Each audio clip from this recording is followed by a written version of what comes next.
ఓం నమ శివాయ. శివుని యొక్క ఈ అష్టకాన్ని పఠించడం వల్ల అనేక రకాల ప్రయోజనాలు ఉన్నాయి. ఈ అష్టకాన్ని పఠించడం వల్ల ఆరోగ్యం, శక్తిని అందిస్తుంది మరియు వ్యాధులను తొలగించడంలో సహాయపడుతుంది. శివుని యొక్క ఈ అష్టకం మెదడుకు శక్తిని పెంచుతుంది, మానసిక శక్తిని, మనసును ప్రశాంతతను కలిగిస్తుంది. శివాష్టకం వల్ల శత్రువుల నుండి రక్షణ కల్పిస్తుంది, మనకు ధైర్యం మరియు ధర్మాన్ని కూడా అందిస్తుంది, మనస్సును శుద్ధి కూడా చేస్తుంది. శివుని యొక్క ఈ అష్టకం వల్ల ఏ పని తలపెట్టినా విజయాన్ని పొందగలరు. కష్టాలను దరిచేరనివ్వకుండా మనలో ధైర్యాన్ని, శక్తిని అందిస్తుంది.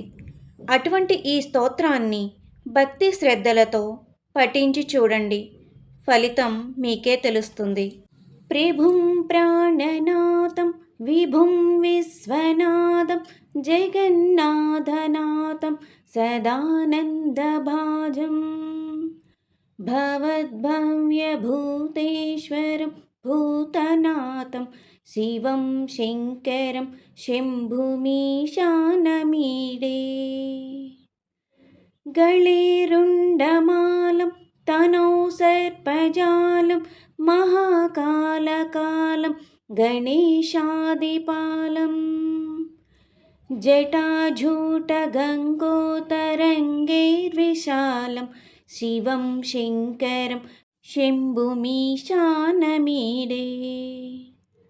ముదామాకరం మండనం మండయంతం మహామండలం భస్మభూషాధరంతం అనాదిం హ్యపారం మహామోహమారం శివం శంకరం శంభుమీశానమీడే వటాతో నివాసం మహాటాట్టహాసం మహాపాపనాశం సదా సుప్రకాశం ఉమేశం గణేశం గిరీశం మహేశం శివం శంకరం శంభుమీశానమీడే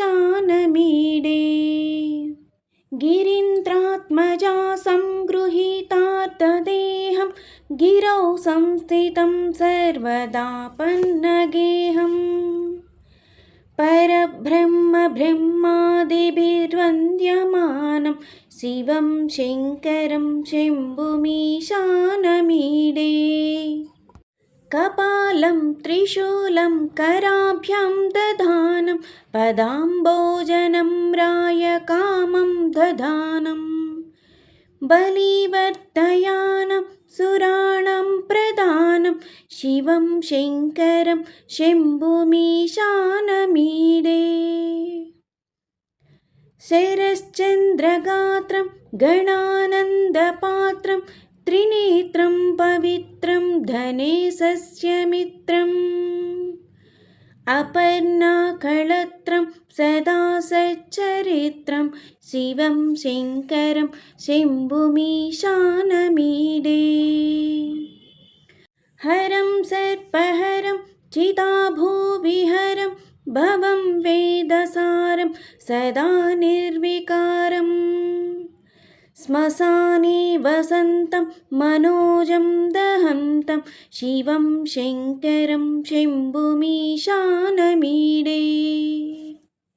స్వయం యః ప్రభాతే నరశూలపాణి పఠే స్తోత్రరత్నం విహ ప్రాప్య రత్నం సుపుత్రం సుధాన్యం సుమిత్రం కళత్రం విచిత్రం సమాసాద్య మోక్షం ప్రయాతి.